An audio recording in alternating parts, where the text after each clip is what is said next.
Good afternoon, all.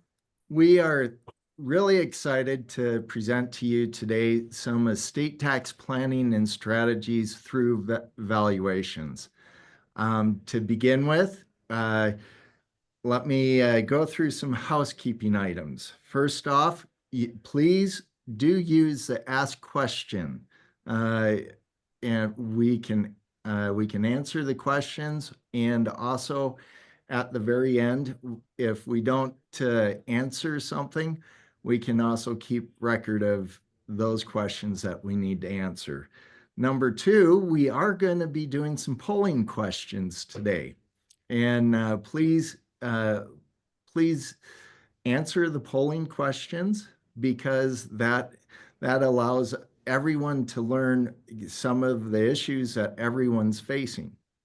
And then number three, just please remember that we will be sending a recording of the webinar to you and through email. So you don't have to necessarily take notes, but anyway, you will have a recording.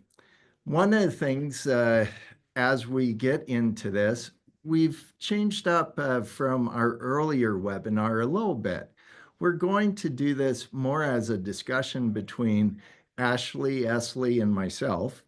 And you're going to notice more of a panel view discussion as we go into this.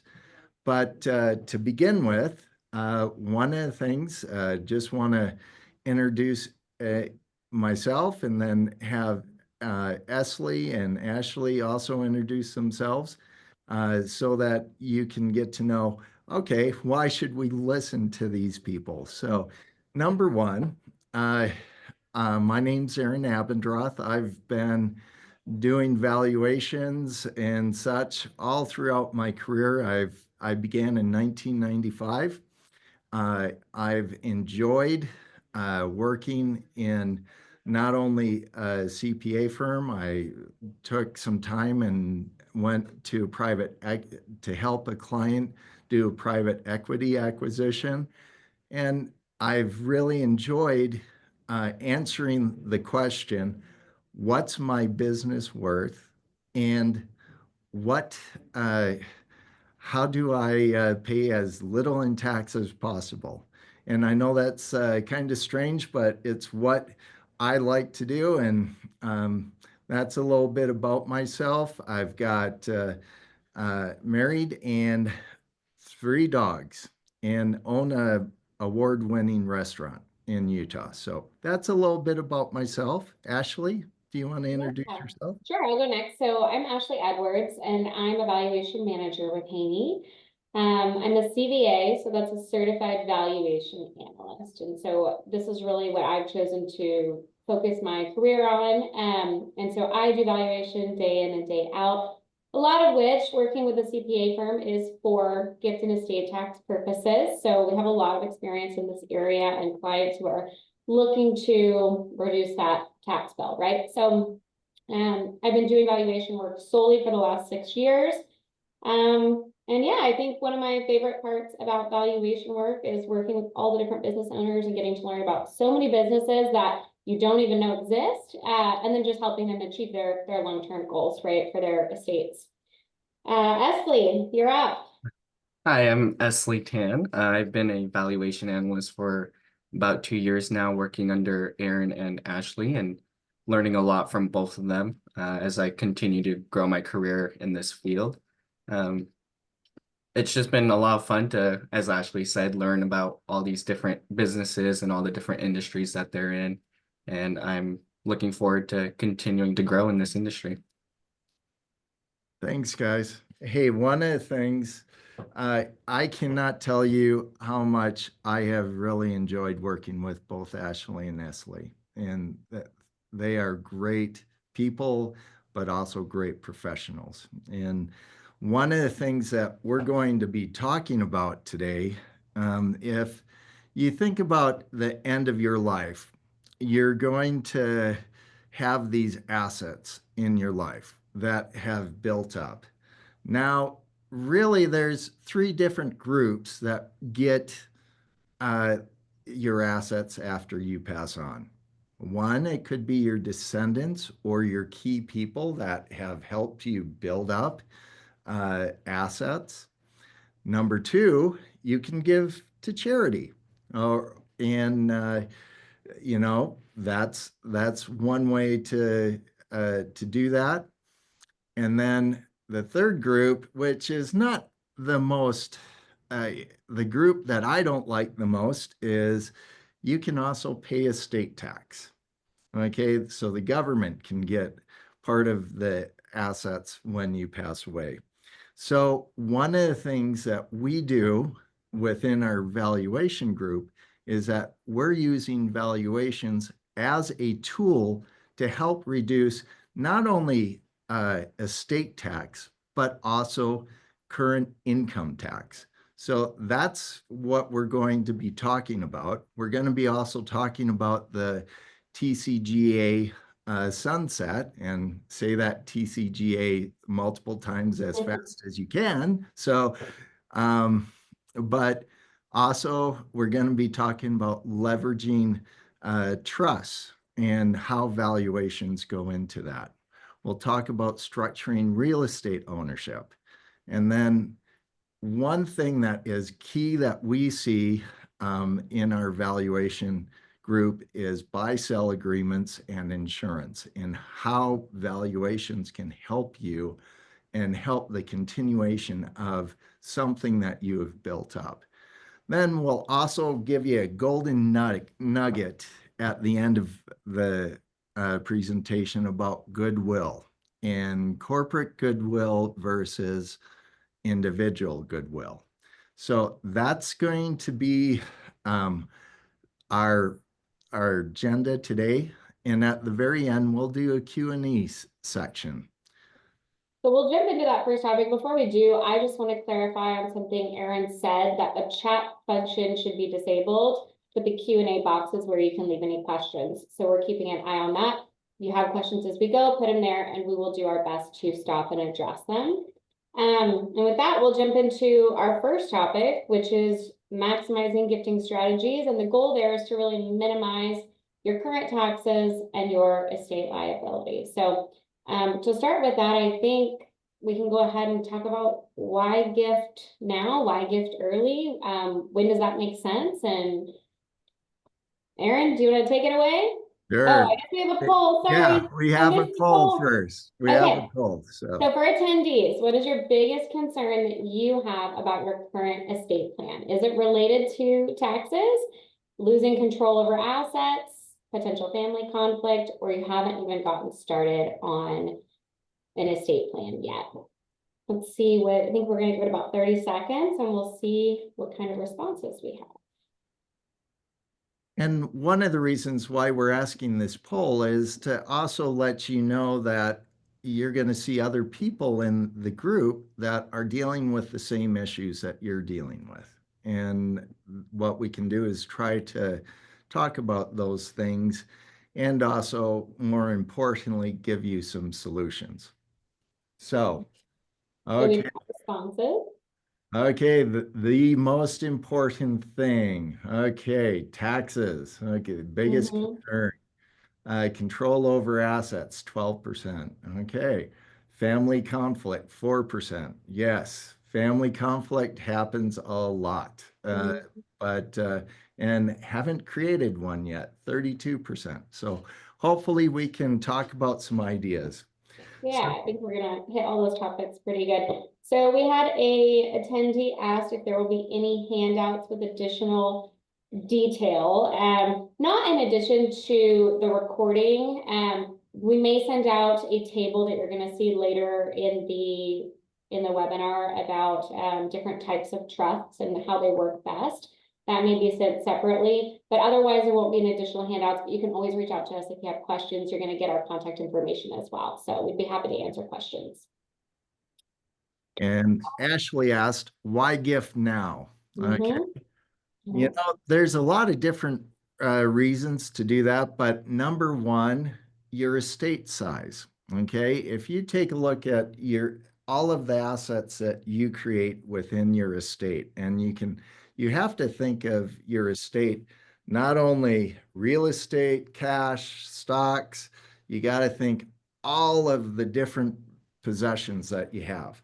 So one of the things when you come at the end of your life and your estate is valued, okay, if the value is going to be over a certain size, and we'll talk more about why the size right now and how it could be impacted by the changes to the tax law. But I mean, reducing down your estate size will make a difference and will leave more for your descendants after you have passed on. We're also talking about shifting future appreciation, and that has to do with real estate. And we'll talk more about real estate in depth, but that's one of the reasons. Esley, what are the other ones? Um, the other one is for tax-free annual gifting. So every year you have a limit of, right now it's currently 19,000 per year per person you gift to, or 38,000 for married couples. And so you can use your annual gifting to gift parts of your estate, your assets, to get it out of your estate and reduce that size early, before appreciation happens. Yeah, and on that appreciation too, aside from the real estate, it's also in terms of business appreciation, right? So you have a business that's potentially smaller or newer now, gifting early allows you to shift out that appreciation of the business as it grows and becomes a larger scale business. So that can be really, really impactful to estate size as well. And there's a question here, gifting now, does that assume you do not have a trust, therefore you want to reduce your estate size? Um, it doesn't assume that you have a that you do not have a trust, but the what we're doing with trying to reduce your estate size, you can do that whether you have a trust or whether you don't have a trust. So, and the importance would be we're trying to look at this and reduce down the estate size to make sure you're not taxable because estate tax is taxed at 40%. The big number. Big, big number. So, and that is down. And who knows what it's going to be next year. And that's one of the things we'll talk about. Another question was, does wording gifting only include cash or could it also include stocks and bonds? Boy, you led us to the next slide. So, what can you gift, guys? Yep. So here's a list on the screen of several different things that you can gift, right? But to start with, cash, going to be the easiest and an immediate impact that you can have to your estate size if you just want to start with cash. The next one is business interest. So you can give a minority share of your business, which allows you to use some valuation discounts due to your lack of control or marketability. Yeah, and we're going to talk more about those valuation discounts later too, but that is very impactful as well if you are thinking about gifting a portion of your business interest. And that applies to the real estate too. So that's the next one. So gifting real estate, again, like we talked about before, it gets that appreciation out of your estate and can leverage those valuation discounts if you're holding it in an LLC or in an entity. And then lastly, securities like stocks or bonds, those can be gifted, and those you pass the unrealized gains to whoever you gift to. So you want to make sure to consider your tax basis planning before doing that. And then, Aaron, what are some considerations you want to consider when you're gifting? Yeah. Before I go into that, the question, there was a question, does the recipient or beneficiary pay tax on or beneficiary does not pay tax on the gift? That is correct. The beneficiary does not, but there are some gift tax, and we'll talk about that a little bit, but you do have to get when you do gift, there is a gift tax return that you should follow. And that's a little beyond what we're talking about today, but it is one of the things that does need to be filed, especially as you're using part of what's called your unified credit. So one of the things on considerations, whenever you're doing any type of gifting, you're going to use part of that lifetime exemption. And that's what the gift tax return is keeping track of. So it's important when you are doing any type of gifting that you are keeping track of your gift tax returns. And that's an important thing that you need to take away from this webinar. Another consideration is control.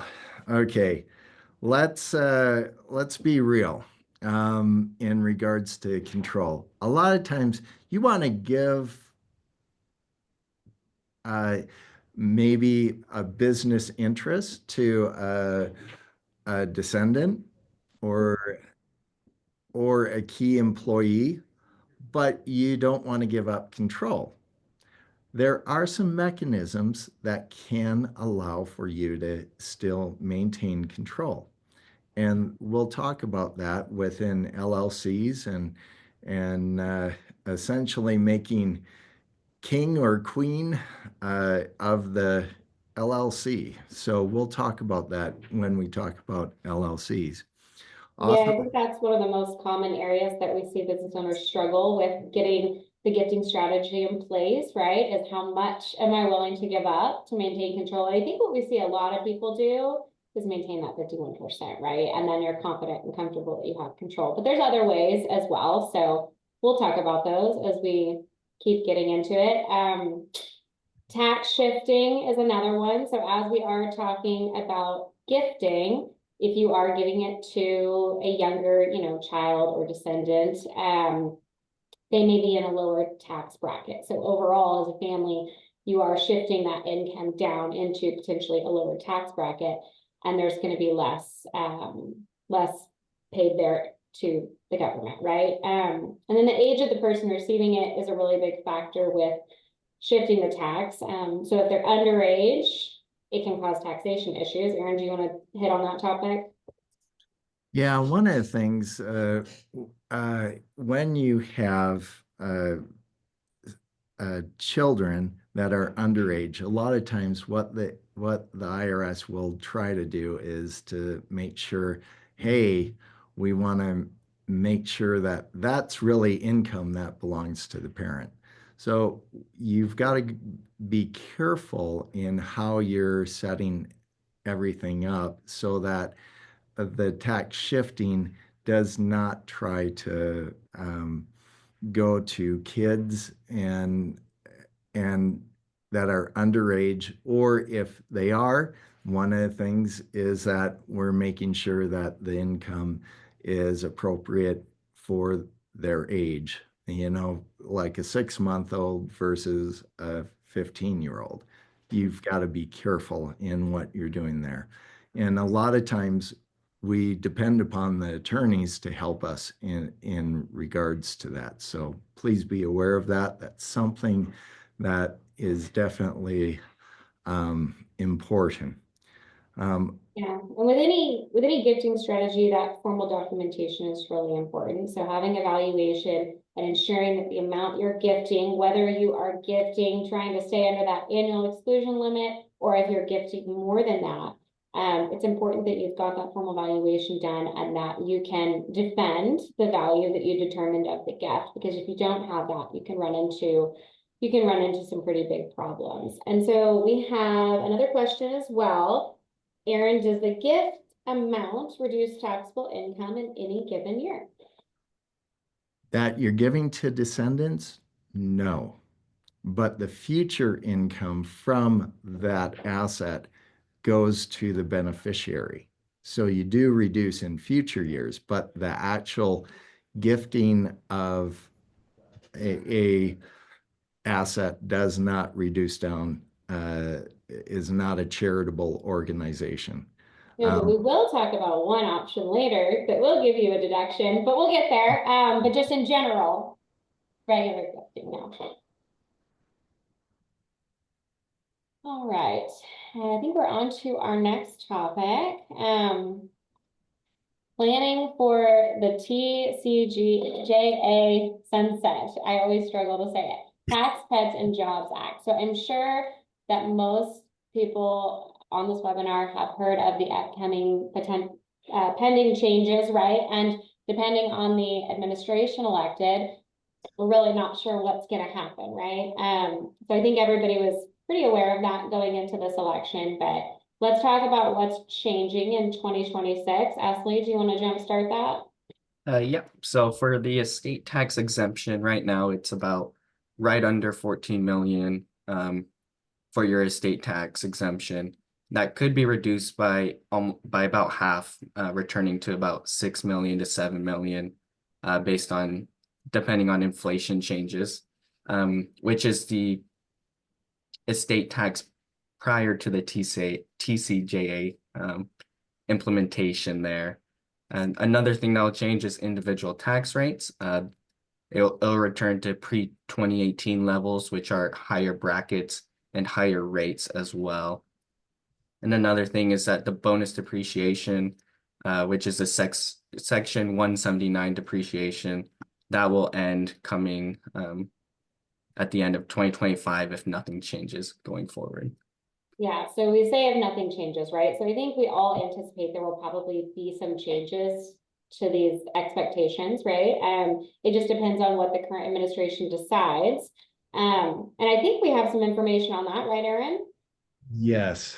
If we look at what they are currently in Congress, they have provisions within the tax bill that they want to keep the TCJA provisions.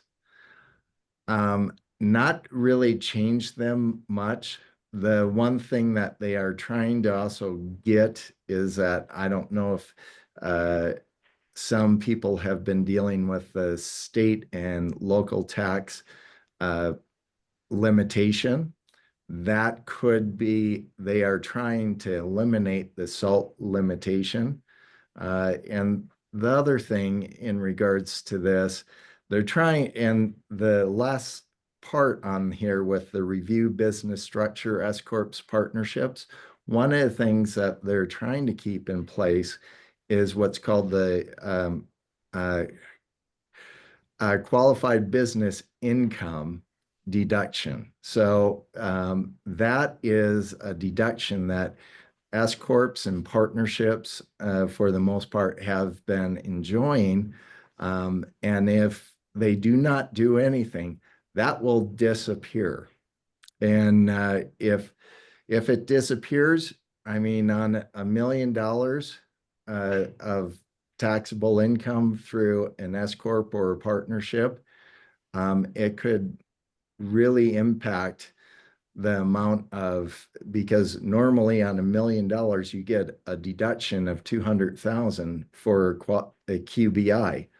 Well, that would disappear. And as a result, you pay more on that taxable income. So please be aware that as you're coming at the end of the year, you definitely want to make sure that you're aware of the tax law changes and how it impacts, especially if you have S Corps partnerships, because that's really important as we look at things going forward.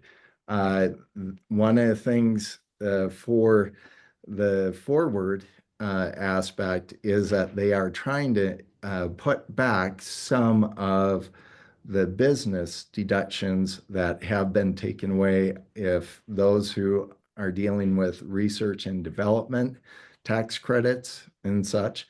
That is a big issue that they're trying to do. But one of the things that's key to our discussion today is really the estate tax. That if they do not do anything, it goes back to that $7 million. And it's very easy to have an estate go over $7 million if you have real estate and then you have a business interest. It's going to be very costly. And when we talk about that, right, it is talking about all of your assets, not just one thing. And but we don't know exactly what's going to happen, right? It may not reduce that far. They may step in and make some more changes, which I think is probably more anticipated with the current administration, but there's just no telling. So when we're talking about kind of this next section on what do we recommend thinking about and doing potentially now, it's kind of up to each person's risk profile, right? Do you want to take the risk of it dropping down? Or do you want to, if you're going to do it anyways, do you want to go ahead and do something now? And there can be a lot of reasons to do something now, right? So we talk about considering large gifts this year prior to next before those potential changes, because if you make that gift before the law changes, it's going to be honored even if the exemption does drop down. So that's one part. And then even if it doesn't end up changing, another reason to always think about gifting earlier is because you're shifting that appreciation out, right? The longer you wait and the more your business grows, the more that you're having to pay, right? So the sooner you can do that, the sooner you can get more value out of your estate is always better if you know that's your long-term plan and goal anyways. And I think we have a question. You may be planning to address this, but if not, could you compare gifting versus inheritance in regard to tax basis of assets transferred? Okay. Before I answer that one of the things, Ashley, also you want to, one of the reasons to do it is that you are going to also reduce down your current income tax by shifting some of that over to descendants. So that's another reason to do it sooner rather than later. So, okay. Could you compare gifting versus inheritance? Oh, hang on, Aaron, a second. We've got a poll up. Oh, we got poll number 2. Okay. Yes. Are you concerned about the upcoming expiration or sunset of key provisions in the Tax Cuts and Jobs Act after 2025 and how it might impact your tax planning or operation? A long question. As people are answering that poll question, I'll just answer the question. Gifting versus inheritance, you know, in regards to the tax basis, when you're transferring, you're going to be always transferring assets at fair market value. So you kind of have to be very careful. But then the person receiving it is going to have to keep track of the basis. And that's something that we can send out more information in regards to that. Okay, business. Okay, very concerned, somewhat concerned. Are you concerned about the upcoming? Somewhat concerned, not concerned. Okay, so not familiar. Okay. We're really glad that those who responded not familiar, we're happy that we're part of trying to give you some things that can make a difference in your life because this is happening. We're not going to be able to avoid this. So please, no matter what, try to find someone to help you with this, and we can be here to help you. But please be aware this change to estate tax is coming. Okay. Now we're going to be talking about leveraging valuations. Ashley, why don't you lead us off? All right. So transferring business or real estate interests. This is where valuations can really be key in helping you. This is a pretty big deal. So you get discounts, valuation discounts, when you are transferring either business or real estate interests, which justify in your appraisal a lower taxable value. So let's talk about how that works. There's two discounts that are very, very common in valuation, and sometimes there's other discounts, but most commonly we're looking at two if you are gifting minority interest, right? If you're gifting anything less than 51%, we're talking about two types of discounts. The first one is called a discount for lack of control. That means that that amount of interest that you are gifting, they don't have control. That's all that means. And so that is worth less on a per percent amount than what 100% or any controlling amount would be worth. So they're discounted, right? You don't want to pay as much.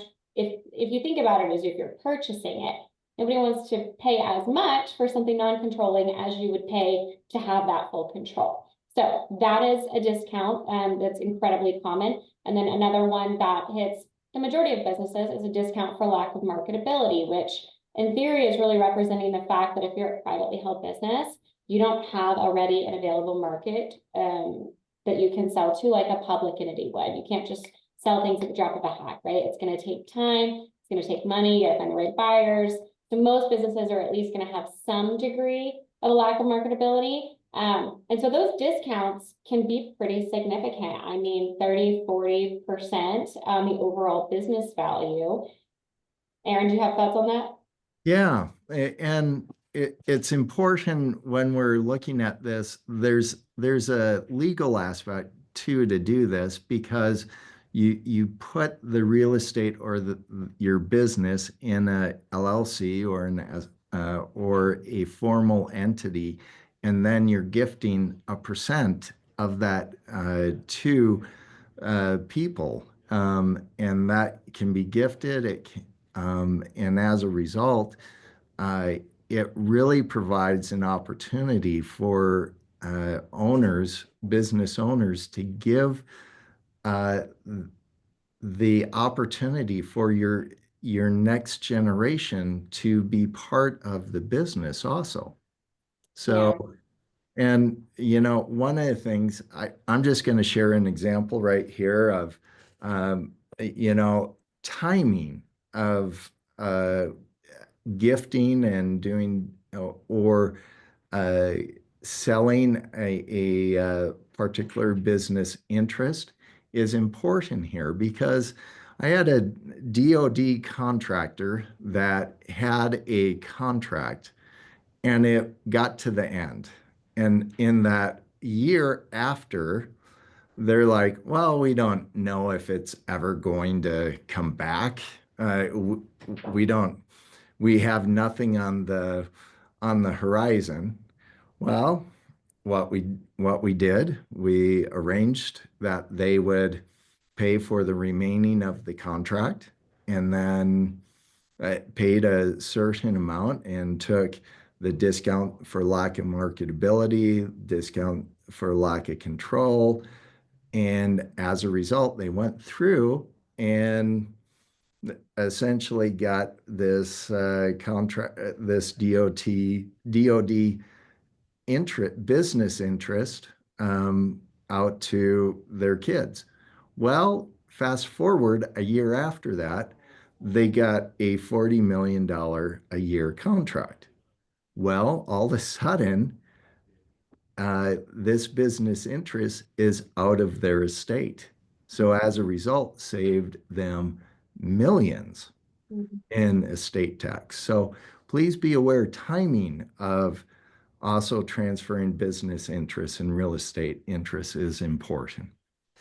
Yeah, and I want to give another example too of kind of a different strategy, right? We have a client who wants to do more of a gradual gifting strategy, and this isn't a similar business, right? So they just own real estate. They know that it's going to be appreciating year over year, but it's not going to be some sort of insane growth, most likely, in the business. So they're gifting 5% to each of their kids year over year, for multiple years, right? Is how that they have set this up. So to talk about the numbers, the first year that they did it was 2022, and the business was valued at 1.57 million.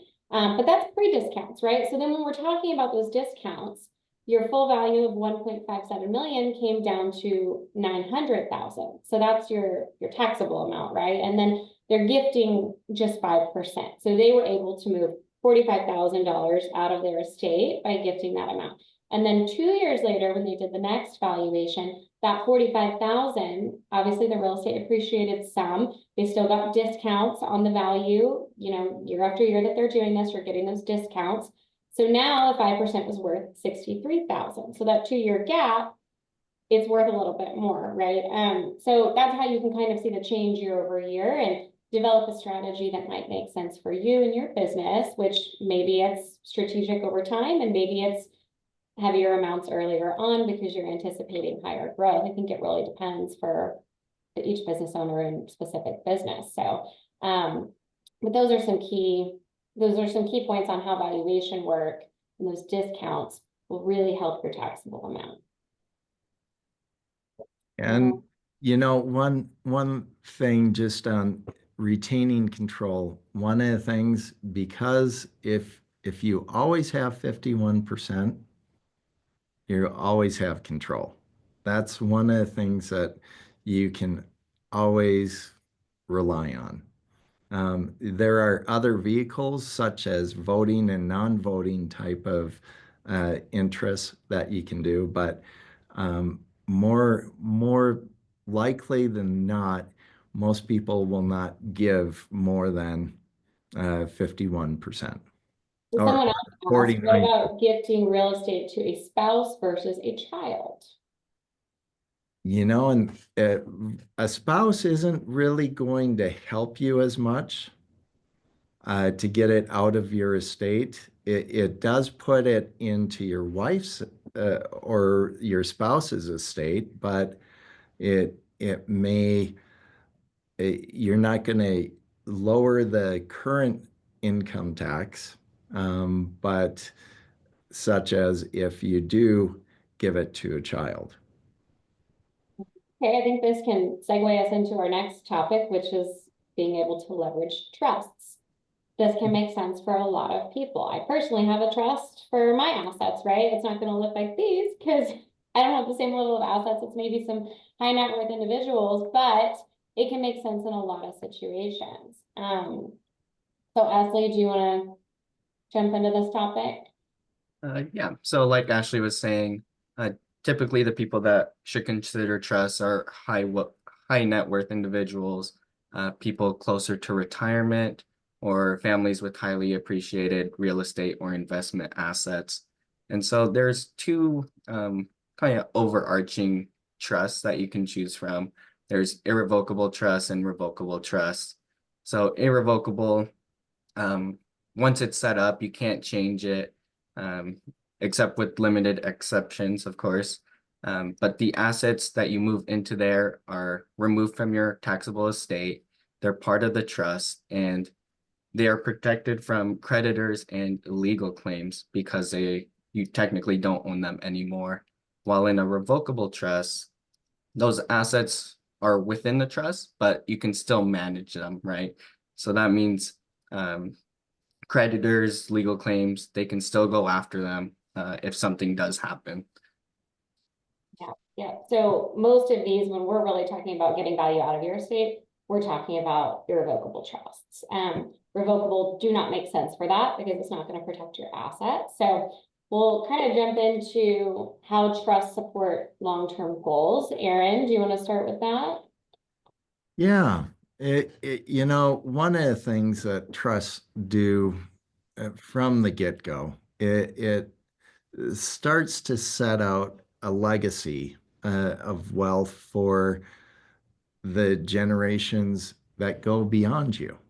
The trust will normally be set up with a beneficiary, but then can be changed to the beneficiary or children of the beneficiaries and down the generations going down. There are such trusts like a generation skipping trust that helps to actually, it allows people to enjoy the money while in their lifetime, but the assets kind of skip and they go from the one beneficiary to the kids of the beneficiary. So that's one way that trust can help to go from generation to generation to generation.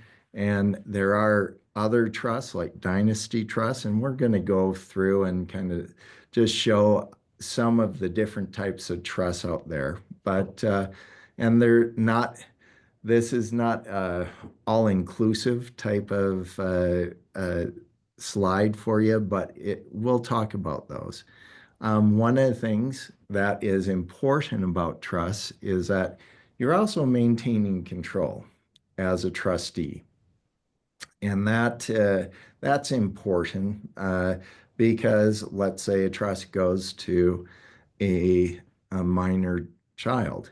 Well, the minor child is not able to make those adult decisions. But the trustee, you as the trustee can maintain control. So please be aware of something like that. The next thing is that you can separate and trust can be a way to separate the income streams that come off of business interests or different assets that are being accumulated. Yeah, that can be a really great way to give yourself predictable income, whether it's coming straight from a business or an annual annuity payment. Different trusts work different ways. And so that's a really great option for predictability as you're working towards retirement or are retired. Yeah. And then you can minimize taxes over time for the person who's establishing the trust because it's now taxed to the beneficiaries, or the tax itself, the trust itself could pay the tax.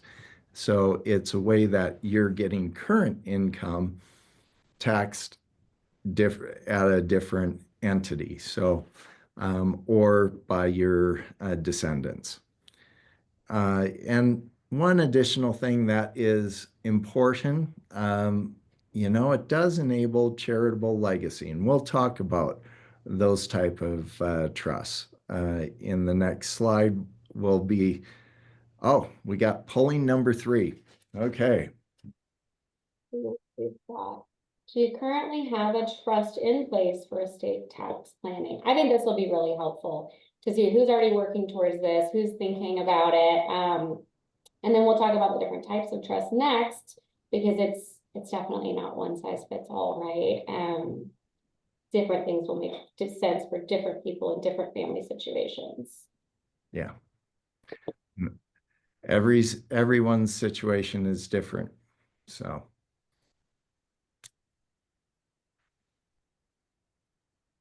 Okay, let's see. All right. Yes, I have a trust. Great. A lot of people have already taken this step, it's a big step to take. Some that have a trust, but not for estate tax purposes, those might be more revocable trusts. No, but I'm considering setting one up, 48%. Okay, so a lot of people are thinking about it. It can be a really, really great tool. And then some that aren't probably going to move forward to that. So those are great responses. We'll go ahead and hop into the different types of trusts. Let's see, and we can probably focus more on just a few. This is a big table, so sorry in advance. This is going to come out with the recording later. We're not going to go through every bit and piece of it, but we wanted you to have the information on how each trust works and really what the purpose of each trust is, how it can benefit you, and then also things that you really need to be aware of, right? Things that might make sense for you and things that might hurt you. Or like I said, it's all going to be situational. So some people may be really excited about one way and other people may say, oh, that's not for me. So I'd like to inject one thing here on the donor advised fund. The reason why we put that in there are above that, there's grantor retained annuity trust and charitable remainder trust. Okay. There are ways that you can use a donor advised fund that is a trust per se, but it's something that is out of your, you don't have to do the administration part of it, because with a GRAT, as they call it, or a CRUT, you have to have tax returns filed. Whereas with a donor advised fund, you can actually get away from that. So there are ways, but no matter what, all of these type of trusts, if you do give, you do gift any type of business interest, real estate interest, etc., one of the things that is going to help you so that you can get the most into the trust is a valuation that's done. So, and that's one of the things that we can talk about, and but it and or plan into the future. Yeah, so, and that's why we see so much of this, right? Because we're working on the valuation side. But we're not, you always want to work with your attorney to help you figure out what decisions in terms of a type of trust, if you're thinking about it, might make the most sense for you and your long-term goals. And, you'll see some of these are specifically intended to benefit heirs and beneficiaries, while others, you're leaving the money to charity, but you're able to get recurring income throughout your life, or however you choose to set it up. There's a lot of flexibility in all of these different types of trusts. And I will touch on the charitable remainder trust a little bit. We had a client recently who decided to do that. So the charitable remainder trust specifically is the one where you are giving yourself income if you choose to throughout your lifespan or a certain period of time, a term. But you're also, you're leaving the rest to charity when you die, right? So when that happens, nothing's going to family for everything that you put in the trust. It's all going to a charity. But you are able to get an immediate, significant tax deduction, which is a pretty big deal. And I think most of these don't offer that. So that's specifically for the charitable remainder trust. But we had a client who did that. The full value of his business, the fair market value, was a little over $8 million. After we applied those valuation discounts, that value was all the way down to $5 million. So he took $3 million right off the top, which is great. He gifted 5,000 of his 50,000 shares to the charitable remainder trust. So that's all that he gifted. It wasn't, he didn't gift, 49% of the business. He gifted the 5,000 shares. So he took 10% out of his taxable estate. He's going to get income that he sets up for the rest of his life from that charitable remainder trust. And then he also got an immediate tax deduction this year of $191,000 on his tax return. So that's a pretty big impact, pretty big savings for that one. So that was a good example of how that can work to your benefit if that's something that you're interested in. Not everybody's interested in leaving their money to a charity, so. And can you go back one thing on the grantor trust? And this sounds really kind of strange, but one of the things that you might want to consider is intentionally defective grantor trust. And that's a way to get things out of your estate. And I've seen that work very effective for people that will essentially, the asset is out of their trust. And as a result, yes, they might pay some tax, but it's out of their trust. When I say they pay some tax, current income tax. So, that's one of the things, please be aware that you can use valuations to get assets in there. And that's the key on something like why we do what we do, to try to help people to reduce down the tax at the time of death.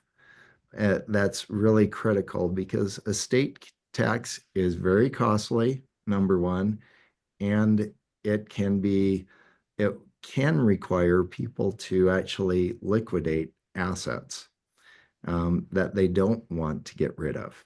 So please be aware of, please use trust as a possible solution.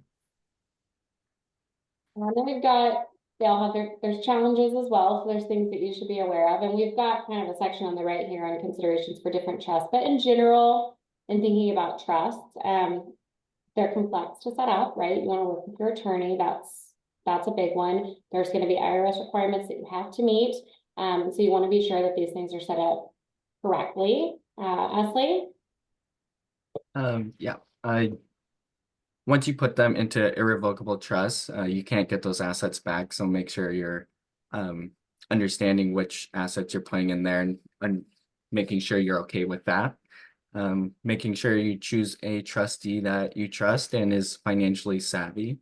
And then for younger heirs, make sure, or those that have financial challenges, they might not be able to receive large amounts of sums and be responsible with that money. So just gotta be wary of that and choosing your heirs there.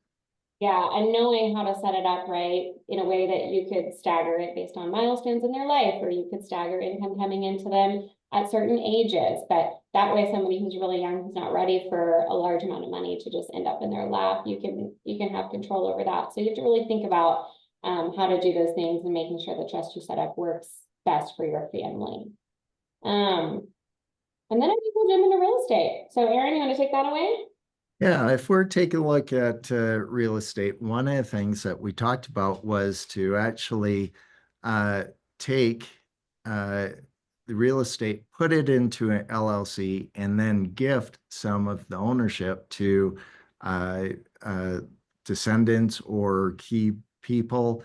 The reason to take advantage of this is that they are accumulating, or the value is increasing. So as a result, on real estate, you're taking assets out of your estate, but it's over years and not just an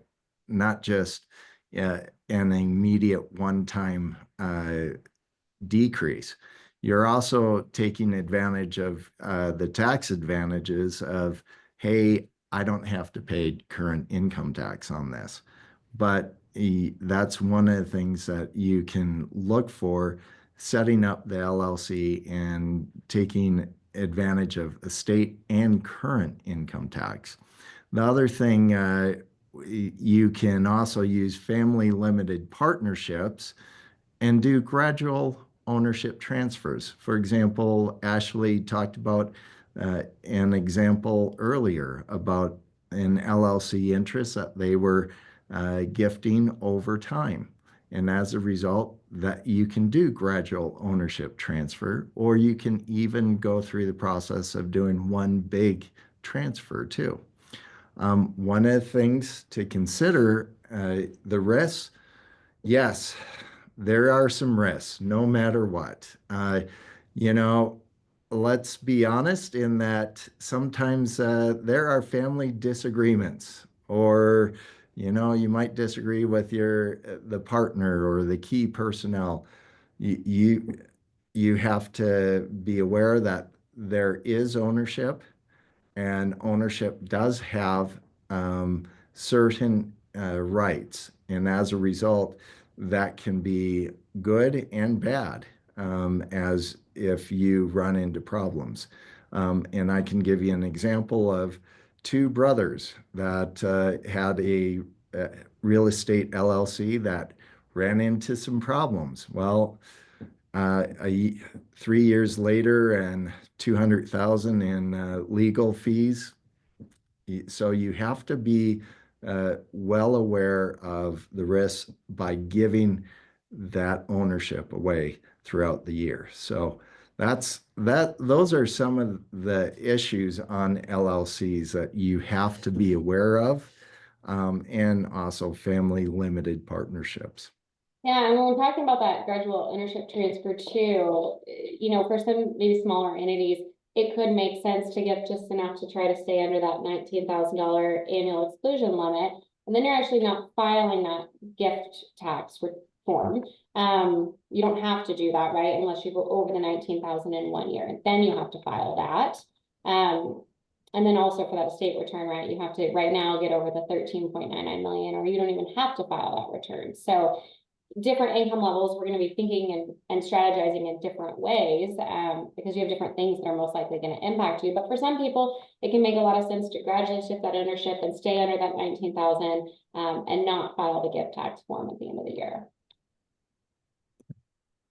Okay, so let's see.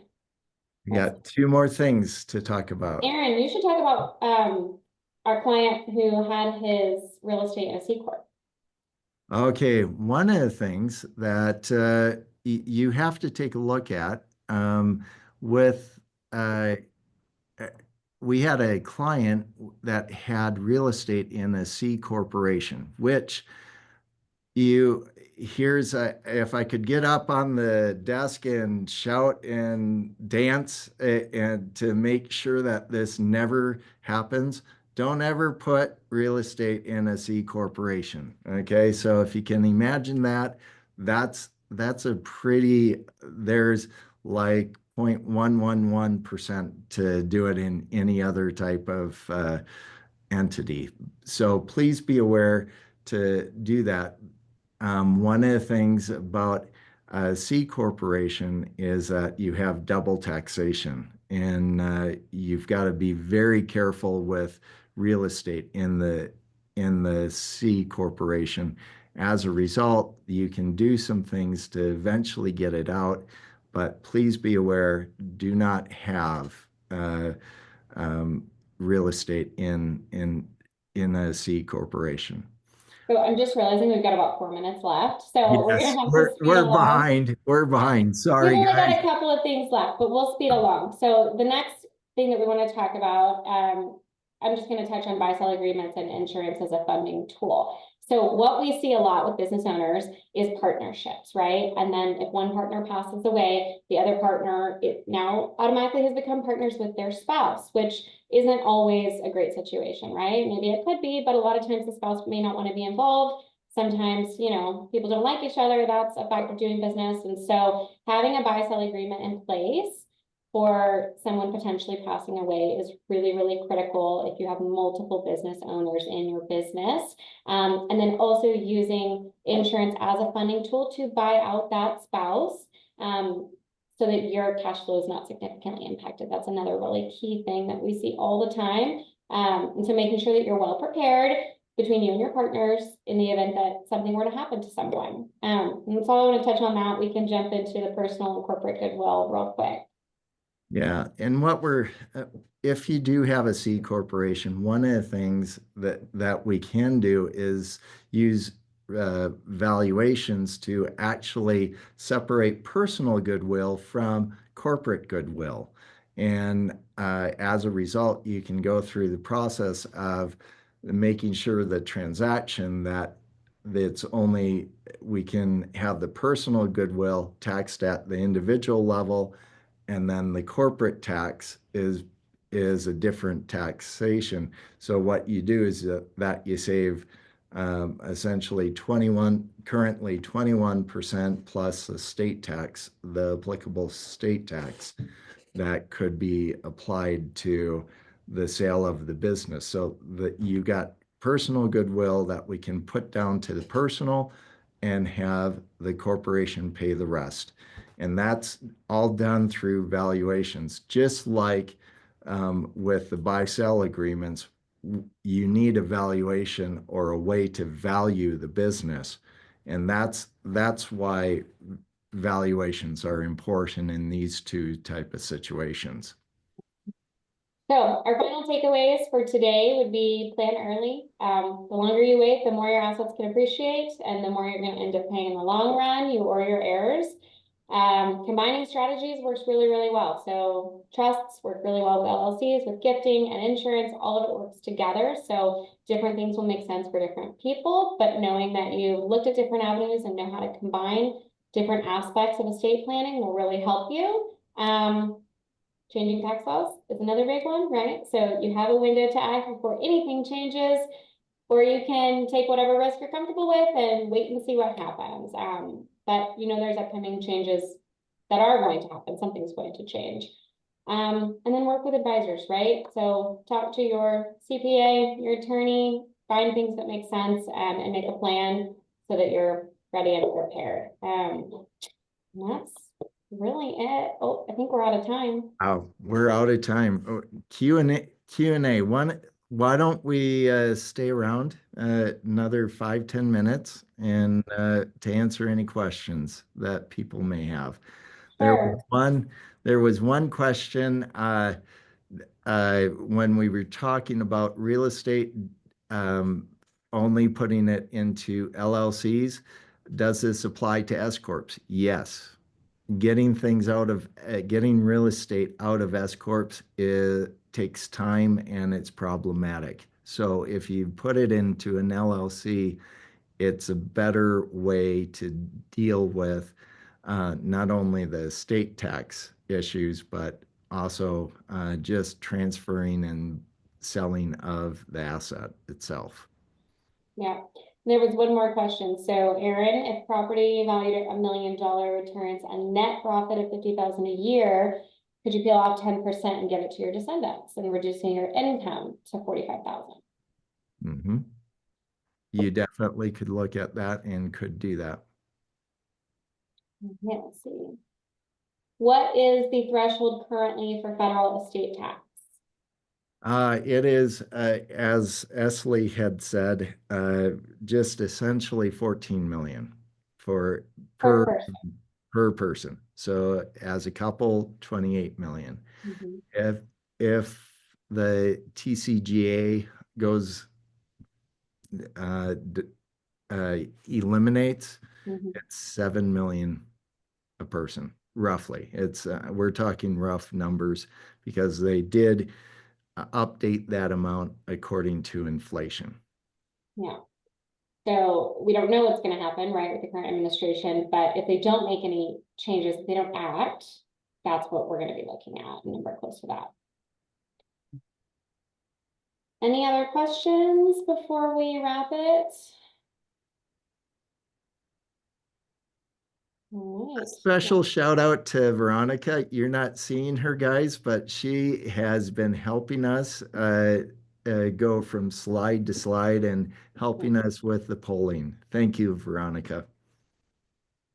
All right. Well, thank you everyone for attending. We'll wrap it up, and we have another webinar coming up on May 14th, which is how to ensure that you're paying a fair price during a transaction. So this is more for individuals who may be looking to buy an entity, sell an entity, do any type of shareholder transaction, right? Making sure that that price is considered fair. So if you have any questions, feel free to reach out to us. We're happy to help. Thanks all. All right. Thank you.